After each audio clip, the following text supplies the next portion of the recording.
Assalamualaikum warahmatullahi wabarakatuh. Kali ini saya akan berbagi pengalaman ketika saya melaksanakan seleksi wawancara pada program Guru Penggerak Angkatan 7.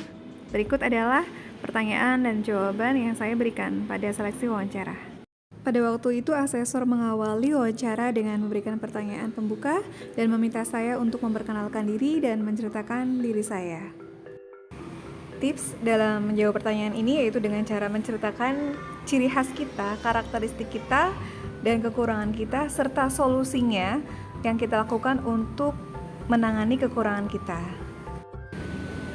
Berikut ini adalah contoh jawaban saya. Perkenalkan, saya Nurul Ikromah, guru di sebuah sekolah dasar di Kabupaten Brebes. Saya adalah orang yang telaten dan sabar.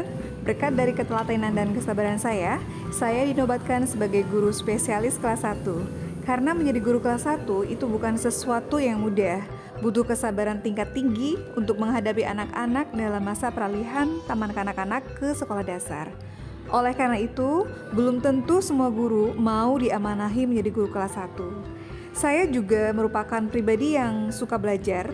Hal ini terlihat pada kemampuan bahasa Inggris saya yang masih sangat rendah, namun di sela kesibukan saya selalu menyempatkan diri untuk meningkatkan kemampuan bahasa Inggris saya melalui berbagai cara, yaitu salah satunya mengikuti kursus bahasa Inggris online, dan saya tetap belajar secara mandiri di kanal YouTube dengan memilih konten tentang bahasa Inggris. Pertanyaan pertama, apa yang memotivasi Anda mengikuti program Guru Penggerak? Salah satu motivasi saya mengikuti program pendidikan Guru Penggerak ini adalah saya ingin mendidik siswa-siswi saya sesuai dengan perkembangan zaman. Saya tidak ingin menjadi guru yang pasif, diam, dan tidak bergerak ke arah yang lebih baik. Jika saya tidak bergerak di era revolusi 4.0, maka saya akan tertindas zaman. Karena di era revolusi 4.0 ini yang dibutuhkan adalah guru yang kreatif, adaptif, dan inovatif. Mau tidak mau, siap atau tidak siap, saya sebagai guru harus siap menghadapi tantangan pendidikan di era revolusi industri 4.0 melalui peningkatan kemampuan dan keterampilan guru dengan berperan aktif pada program-program pendidikan yang digelar oleh pemerintah agar dapat berkompetensi pada masyarakat global. Dan saya juga berhak menjadi bagian dari transformasi pendidikan yang telah dicanangkan oleh Kementerian Pendidikan, Kebudayaan, Riset dan Teknologi, yaitu Bapak Nadiem Makarim. Dan yang terakhir yang membuat saya termotivasi untuk mengikuti program Guru Penggerak yaitu rekan sejawat saya. Saya menyaksikan sendiri betapa produktif dan profesionalnya Ibu Sri Mariati, salah satu teman saya, lulusan Guru Penggerak Angkatan 1. Tanpa disadari, beliau menjadi inspirasi dan motivasi saya untuk mengikuti jejak beliau menjadi guru penggerak. Pertanyaan kedua, apa kelebihan yang Anda miliki yang mendukung peran Anda sebagai guru penggerak? Kelebihan yang saya miliki secara non-teknis untuk mendukung peran sebagai guru penggerak yaitu saya memiliki skill mampu membuat dan mengedit video dalam pembelajaran dengan menggunakan aplikasi Canva, KineMaster, Figma Video, atau CapCut. Selain itu, saya juga memiliki skill komunikasi yang baik, di mana kemampuan dasar guru dalam mengajar adalah komunikasi. Skill komunikasi yang saya lakukan selama menjadi guru yaitu berkomunikasi secara santun, efektif, empatik, baik dengan siswa, pimpinan, rekan sejawat, dan juga orang tua, murid, dan masyarakat. Pertanyaan ketiga, tantangan apa yang pernah Anda hadapi selama menjadi guru? Dan bagaimana Anda mengatasinya?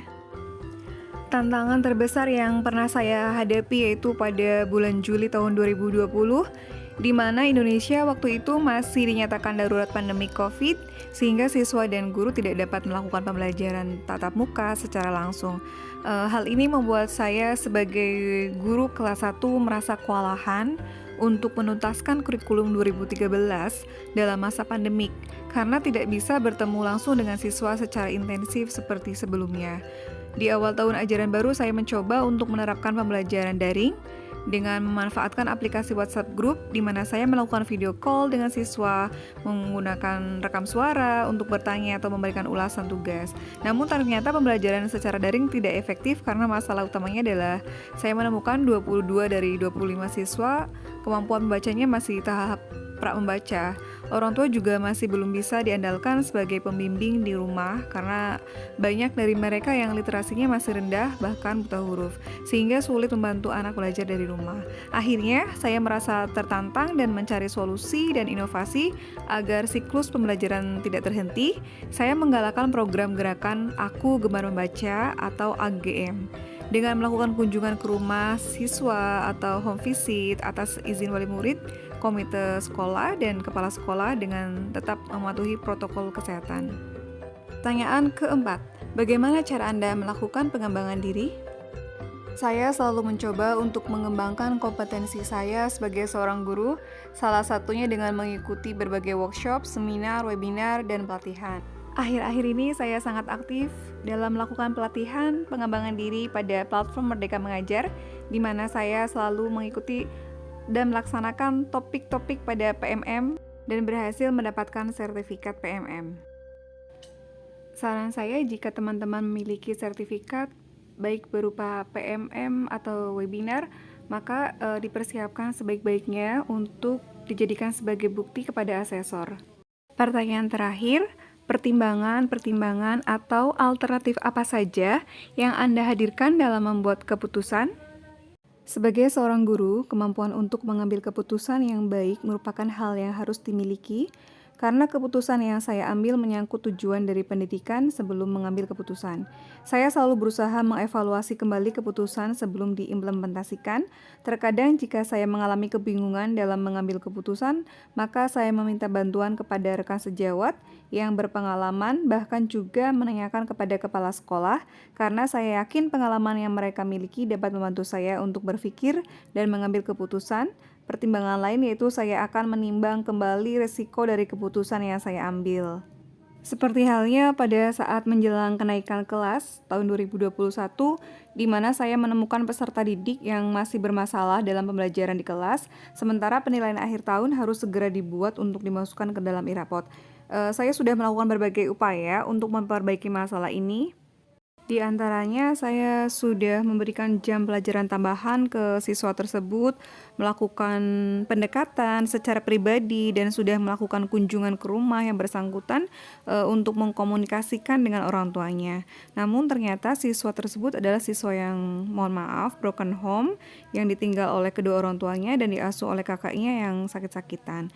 Nah, keadaan ini yang menyebabkan kurangnya pengawasan terhadap kegiatan dan aktivitas keseharian siswa tersebut, dan menyebabkan rendahnya motivasi belajar dari siswa tersebut. Akhirnya saya kemudian mengambil keputusan dengan mempertimbangkan beberapa hal. Yang pertama, mengenali nilai-nilai yang bertentangan. Dalam hal ini adalah adil dengan menaikkan ke kelas 2 karena kasihan. Kedua, mengumpulkan fakta yang relevan. Murid tersebut belum bisa membaca, menulis, dan berhitung dan tidak pernah mengumpulkan tugas belajarnya. Murid tersebut tidak mendapatkan pengasuhan dan pengawasan yang semestinya dari keluarganya. Ketiga, meminta kepada tantenya yang terdekat rumahnya untuk mengambil alih fungsi pengasuhan dan pengawasan terhadap murid tersebut dan memberikan dukungan untuk mengerjakan tugas. Keempat, membuat keputusan tetap memberikan nilai rapot dan kenaikan kelas dengan syarat harus mengumpulkan tugas, berangkat setiap hari untuk menerima tambahan les membaca, menulis, dan berhitung. Kelima, melihat kembali keputusan dan melakukan refleksi, meminta kepada kepala sekolah dan rekan sejawat untuk bersama melakukan refleksi terhadap permasalahan tersebut, sehingga jika berdampak bagi murid maka akan ditiru oleh rekan sejawat yang lainnya.